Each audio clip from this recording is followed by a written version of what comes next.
अस्सलाम वालेकुम। सच और सोच के प्लेटफॉर्म से अजहर हुसैन हाजिर खिदमत। तो सबसे पहले जनाब आपका बहुत बहुत शुक्रिया कि आपने बहुत भरपूर तामन आपका मिल रहा है। तो लिहाजा आपसे मजीद रिक्वेस्ट है कि आप हमारे चैनल को सब्सक्राइब, लाइक और शेयर करें और हमारी हौसला अफजाई करें। तो सऊदी अरब और दुबई में आपस में क्या मसला है? क्या ये वाकई आपस में लड़ रहे हैं? लोग कह रहे हैं कि ये आपस में सऊदी और दुबई आपस में लड़ रहे हैं, लेकिन हकीकत में इनके दरमियान मसला असर रसूख और क़यादत का है। मेरे ख्याल में चंद पॉइंट है जिसकी जो इनके आपस में मसले की वजह है। सऊदी अरब अपने आप को मुस्लिम ममालिक और अरब दुनिया का लीडर समझता है, जबकि दुबई अपने आप को जदीद बिजनेस और बिजनेस हब के तौर पर पेश कर रहा है।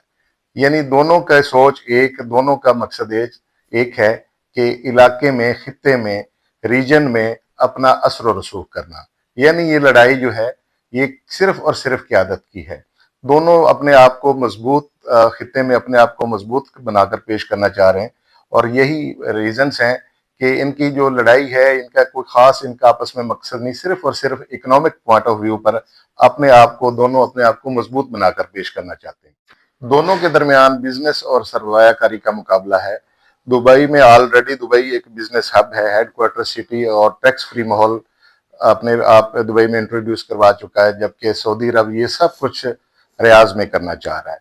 इसीलिए वो दोनों के दरमियान कंपनियों का, इन्वेस्टमेंट का और इवेंट्स का मुकाबला है। दोनों अपने अपनी इस दौर के पीछे लगे हुए हैं कि एक दूसरे पर सबकत ले जाकर अपने आप को मजबूत इकोनॉमी और एक दूसरे से अच्छे इन्वायरमेंट दे सकें दूसरी कंपनियों को, ताकि पूरी दुनिया वहां पर आकर इन्वेस्टमेंट करे और ये दोनों अपने अपने मामलात को एक दूसरे से बेहतर साबित कर सकें। लिहाजा इन दोनों के दरमियान जो ये मसला है वो असर रसूख का है, क़यादत का है, और ये लड़ाई इनकी आपस में कोई आम लड़ाई नहीं है, खास लड़ाई नहीं है, सिर्फ और सिर्फ इकोनॉमिक इनकी लड़ाई है। इकोनॉमी में एक दूसरे को ये मात देना चाह रहे हैं, इकोनॉमी में एक दूसरे को शिकस्त देना चाह रहे हैं। लिहाजा इनके दरमियान ना कोई प्रॉब्लम है, ना इनकी अवाम के दरमियान आपस में नफरत है, ना इनकी आपस में कोई फौजें एक दूसरे के साथ लड़ रही हैं। मसला और मसला सिर्फ इनका क़यादत और एक दूसरे पर इकोनॉमिक सबकत हासिल करना। इन दोनों के दरमियान मसले की एक वजह तेल और मईशत पर इख्तलाफ भी है। पैदावारी पॉलिसी, कीमतों पर इख्तलाफ और मार्केटिंग स्ट्रेटजी दोनों की अलग अलग है। दोनों एक दूसरे के अक्सर मैच नहीं करती। लिहाजा इनके दरमियान जो इख्तलाफ की एक मेन वजह जो है वो इनकी जाती दुश्मनी नहीं है, कोई जाती नहीं है। इनकी इख्तलाफ की मेन वजह इकोनॉमिक पॉलिसी और इकोनॉमिक्स इशूज हैं। एक दूसरे से मुख्तलिफ पॉलिसी इनकी डिफर करती हैं। दोनों की खारजा पॉलिसी मुख्तलिफ है।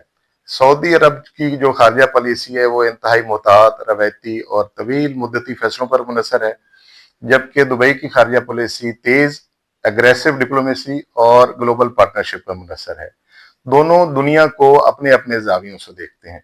दोनों की खारजा पॉलिसी में अलग अलग जाविये हैं, दोनों अपनी अपनी जावियों से खारजा पॉलिसी चलाते हैं। लिहाजा दोनों में ये एक डिफरेंस है। इनके दरमियान खामोश मुकाबला है, खुली दुश्मनी नहीं। ये इंतहाई इंपॉर्टेंट है कि ना तो इनके दरमियान कोई सफारती तल्लुकात टूटे, ना इनका कोई फौजी तसादम है, ना ही अवाम के दरमियान नफरत है। ये खामोशी से सब कुछ हो रहा है। इनके दरमियान जंग नहीं, मुकाबला है। मुकाबला है अपने आप को ग्लोबली पेश करने का, मुकाबला है तरक्की का, ये मुकाबला है इनकी फॉरेन पॉलिसी का, खारजा पॉलिसी का। ये सारे इनके आपस में इशू हैं। इनके सारे मुकाबले जो इकोनॉमिक हैं, जाती नहीं है, कोई भी इनके और इश्यूज नहीं। तो लिहाजा इन दोनों ममालिक के दरमियान जो मसाइल हैं, इससे हमें यह सबक मिलता है कि आज के दौर में दुनिया लड़ाइयाँ बंदूकों से नहीं, मुईशत, असर रसूख और प्लानिंग से लड़ती हैं। अस्सलाम वालेकुम।